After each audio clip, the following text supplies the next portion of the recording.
Hey guys, this is Miss Braun. Today I'm going to be doing some of the problems from Lesson 21 problem set.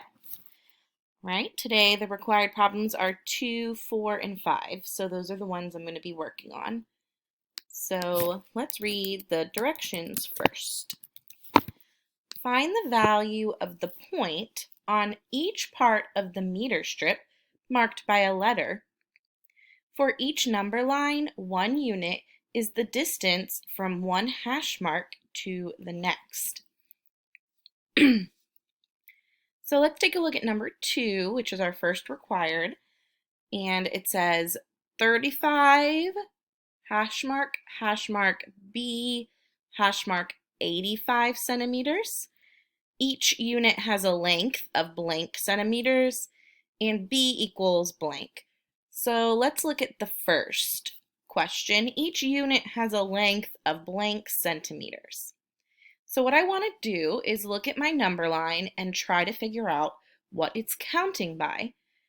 One way to do this is to look at where it begins and ends and take your best guess on what you think it's counting by. So if I start at 35 and I'm going to end at 85, let me try maybe 5s. Could it be counting by 5s? So 35, 40, and then I'm going to keep counting. 45, 50, 55, 60. I didn't end up there, so it can't be counting by 5s. I need to count by a larger number. So maybe let's try counting by 10s.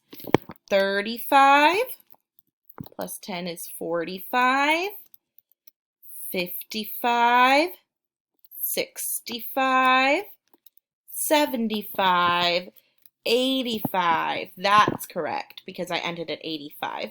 So here I'm counting by tens. So I'm going to put each unit has a length of 10 centimeters.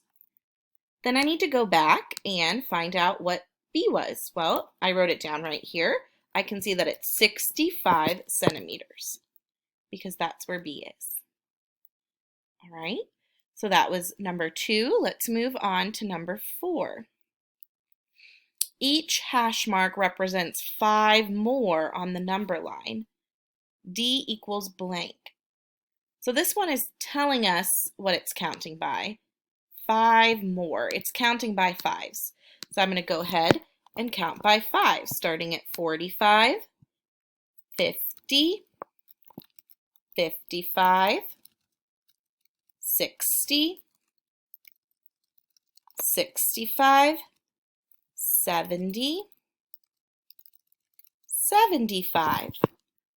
So I end at 75, and that's where D is, so I'm going to put 75 because that's what D is. Now let's look at the question. What is the difference between the two endpoints? So if I have 45 and I have 75, the difference would be this space in between. And I know that in between or the difference of something means to subtract. So I'm going to subtract 75 minus 45. You can use any strategy that you want to subtract these. I'm going to use the vertical way because I can see that the 10s and the 1s I'm not going to have to unbundle. All right, so I'm going to go ahead and use the quick vertical strategy. 5 minus 5 is 0 in the 1's place. 7 minus 4 is 3. So I know that the answer is 30 because I subtracted 75 minus 45.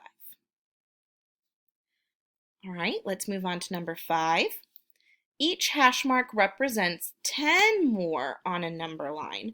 So now I know we're counting by tens. Let's see, I'm finding E, but E's at the beginning and I only know the end.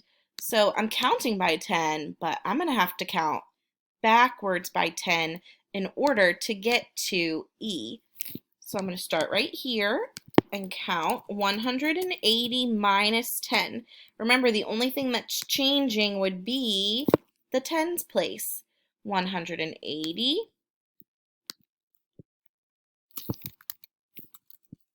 170 would be minus 10. So I'm going to move 170 over here.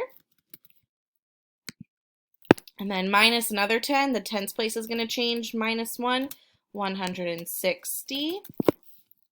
And let's keep counting. 150, 140, 130, and then 120. So counting backwards a little bit trickier because I'm going down, but I do end up at 120. So I'm going to put that for E. Now it says, what is the difference between the two endpoints? Well, I said earlier, remember distance or difference means from one endpoint to the other, the space in between. So I need to subtract. So the endpoint would be 180, 120. So I'm going to subtract 180 the vertical way again, because I can see that my numbers on the bottom aren't going to need to unbundle. And when I solve that, 180 minus 120, solving my ones first, 0 minus 0 is 0, 8 minus 2 is 6, 1 minus 1 is 0. So I'm going to leave that blank, and my answer is 60. But again, if you want to use the chip model or a different subtraction strategy to check your work, you can. All right, that is lesson 21. Good job, guys. Keep up the good work.